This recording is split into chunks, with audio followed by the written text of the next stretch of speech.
That's great, Jim.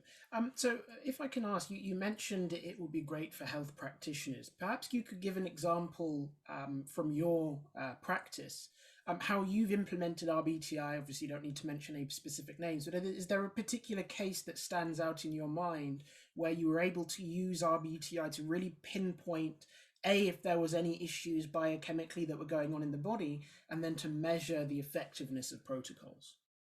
Well, let me give you a couple of simple examples. Everybody knows that vitamin C is good for you. Everybody knows that vitamin D is good for you.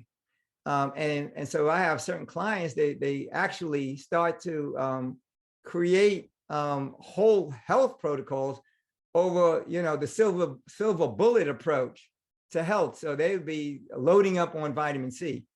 But if your chemistry is your pH is at a certain level, that vitamin C can take you in the wrong area. And so everybody needs it. As a matter of fact, if you have 4,500 milligrams of vitamin C per gram of blood, it's impossible to get sick. So some people are taking all this vitamin C, vitamin C, vitamin C. But if their numbers in a certain place, it's actually taking them in the wrong direction. And so that's where RBTI has helped me in the past. I tell everybody they need vitamin C, and they still need the vitamin C, but they need a different form. So if you're too acid, for example, from a pH standpoint, and you're taking high levels of over-the-counter vitamin C, which is ascorbic acid, it's making you more acidic. So you need a vitamin C source that's not going to make you more acidic. It's going to keep you neutral or building it up so you can get back in the range that you need to be, closer to a more alkaline level.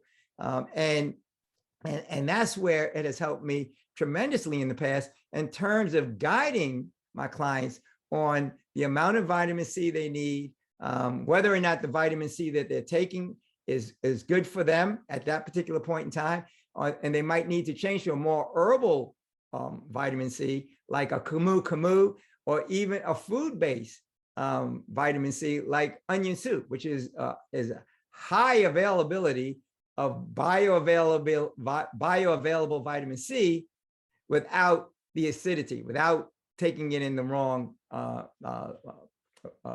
direction. The same thing, vitamin D. Everybody needs vitamin D, but if you're too alkaline from a pH standpoint and you take vitamin D, it's making you more alkaline, which leads to a whole host of health issues. So all of health is about being in that right range.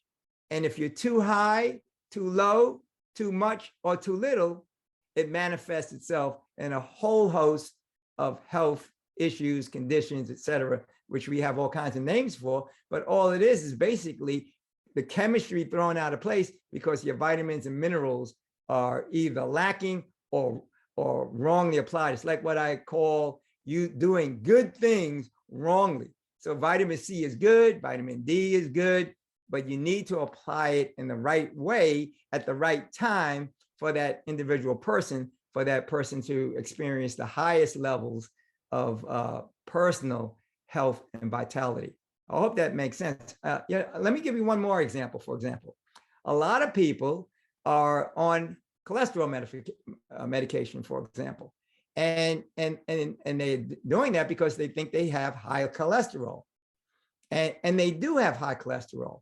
But what RBTI does is helps them to understand why that cholesterol is high and to actually address the cause and the contributing factors rather than the symptom. So yes, you have high cholesterol, but if you understand that high cholesterol is due because you have too much salt in your diet, and if you take salt and rub it in your hands and you rub it, it causes bleeding.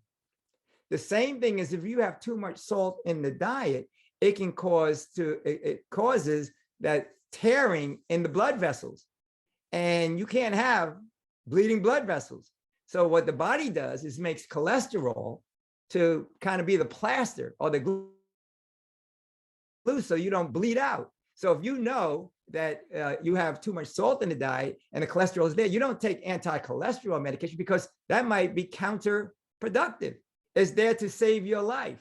So if you understand that, you lower the salt in your diet, and or you dilute it by making sure you're properly hydrated. So these are just 2 or 3 examples I gave of how RBTI is instrumental in helping you to understand what the deficiencies are, what the capacities are, what the chemistry is, and to make the most appropriate application of dietary, lifestyle, whatever factors for addressing that.